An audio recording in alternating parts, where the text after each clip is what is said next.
वो मत्सर यही है, किसी के पास एक गाड़ी हो जाए और मेरे पास नहीं है तो चैन की नींद कैसे आए। मेरे पास भी ये गाड़ी होनी चाहिए। किसी का मकान बन जाए तो मेरा मकान क्यों नहीं बना, उसका इतना बढ़िया डेंटिंग पेंटिंग, फिर मेरा पुराना क्यों। उसको देख करके किसी के घर में किसी दूसरे के सुख को देख करके जब जलन होता है, जिसको जलसी बोलते हैं भाषा में, वही मत्सर है। फलाना आदमी इतना बड़ा धनवान बलवान विद्यावान कैसे हो गया, मैं उसके जैसा क्यों नहीं बना। ये मत्सर हमने पाल रखा है। इस मत्सर को नष्ट कर देने वाली ये कथा श्रीमद् भागवत है। और क्या, शिवदम, ये शिवदम देने वाली कथा है। शिवदम अर्थात कल्याण देने वाली कथा है। जो इसको सुनता है उसका कल्याण हो जाता है। शिव का अर्थ होता है कल्याण। जो इस कथा को सुनता है, बच्चे बड़ी आवाज कर रहे हैं, कोई थोड़ा सा उसको। शिवदम, शिवदम देने वाली कथा है। तापोत्रयोन मूलनम। अच्छा, ये कथा मिलेगी कब, कब मिलेगी ये कथा, और कैसे मिलती है। तो बड़ा सुंदर कहा, शब्दो हृदय वरुद्धते कृतभिः शुश्रूभिशिष्ट क्षणात्। जिस समय आपने भगवान श्रीमद् भागवत शब्द का उच्चारण किया, उसी समय भगवान आकर के हृदय में बैठ जाते हैं और आकर के बोलते हैं, चल कथा को सुना दें।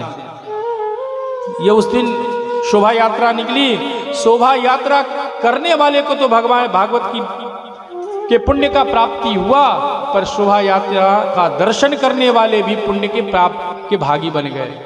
जिन्होंने उस शोभा यात्रा का दर्शन भी कर लिया, रास्ते में जाते हुए भागवत जी की शोभा यात्रा का आपने दर्शन अगर कर लिया, तो भी आप उस पुण्य को प्राप्त कर सकते हैं।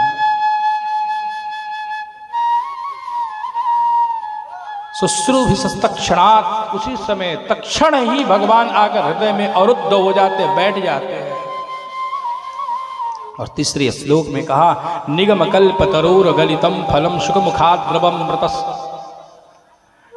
संयुतम पिबत भागवतम रसमालयम मुहुर्होर्षिका भुवि भावुका।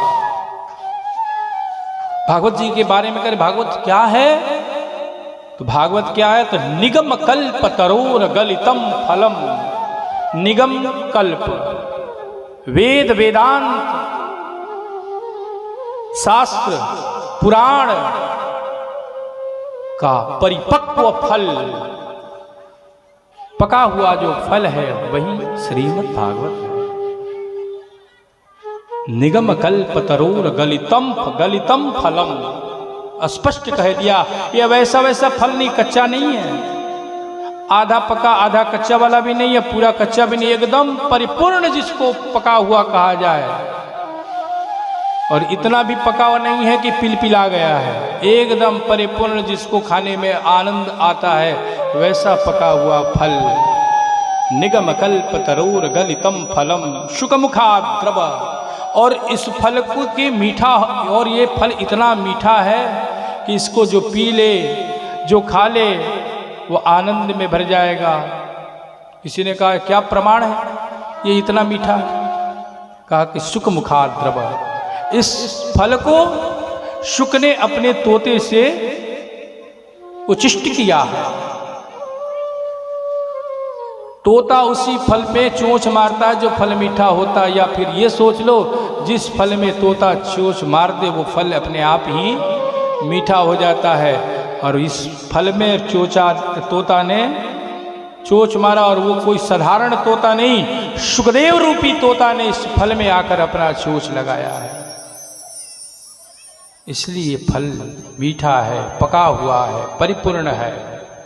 बोला, अच्छा इतना पका हुआ है तो ऊपर से आकर गिर के पिलपिला के धड़ाम से टूट गया हो।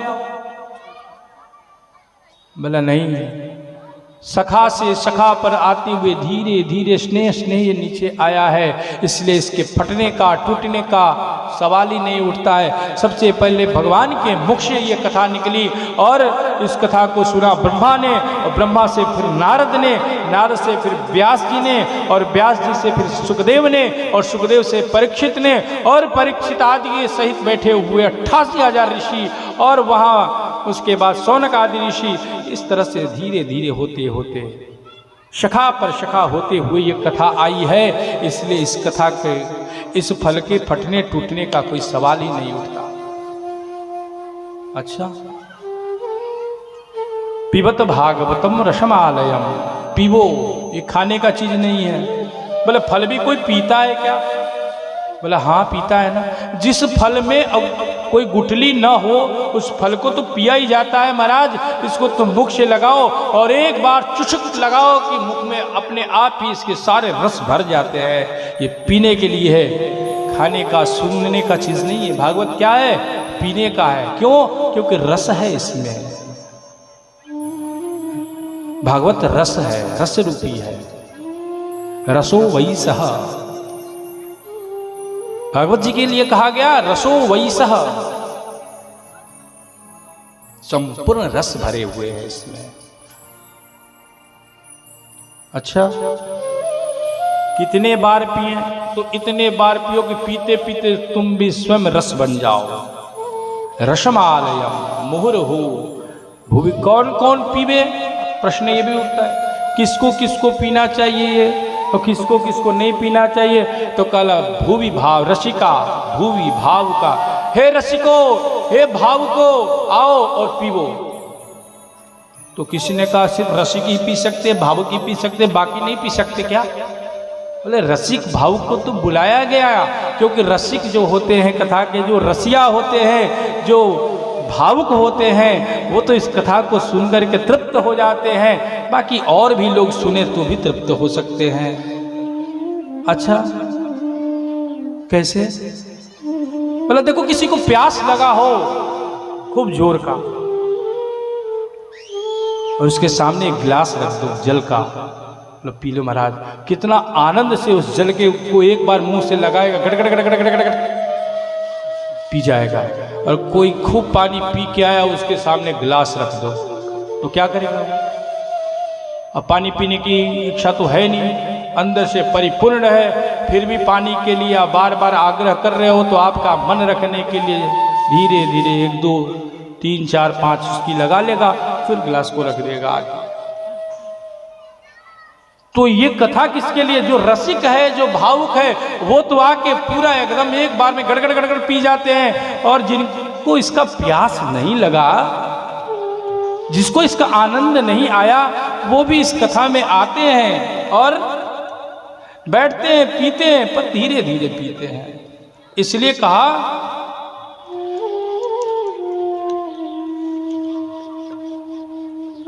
हे रसिको, हे भावुको आओ। और जिसने इसको पी लिया उसकी मस्ती भी अलग है, वो मस्त रहता है अपनी मस्ती में।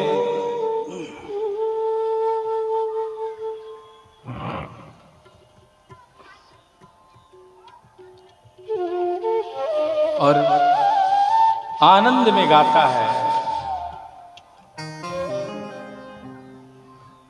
मुझे मेरी मस्ती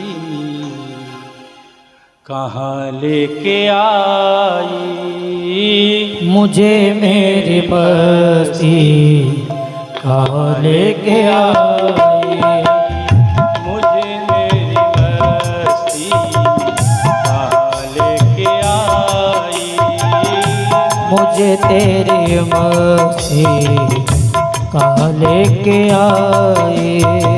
जहाँ मेरे अपने सिवा कुछ नहीं है, जहाँ मेरे अपने सिवा कुछ नहीं है, मुझे मेरी मस्ती कहाँ लेके आई, मुझे तेरी मस्ती कहाँ लेके आई, मुझे कहाँ लेके मुझे मेरी मस्ती कहाँ लेके आए। कहाँ लेके आए।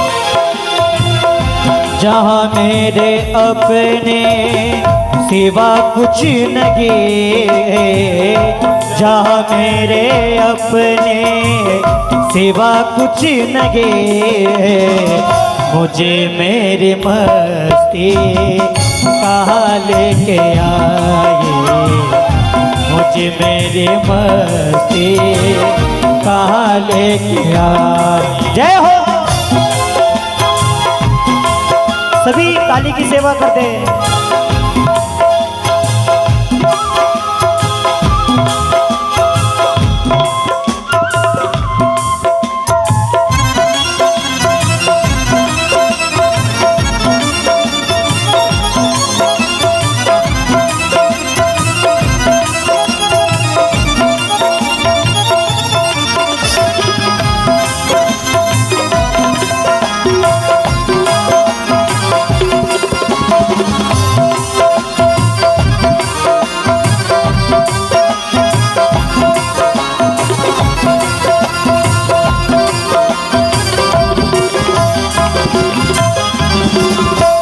पता जब लगा मेरी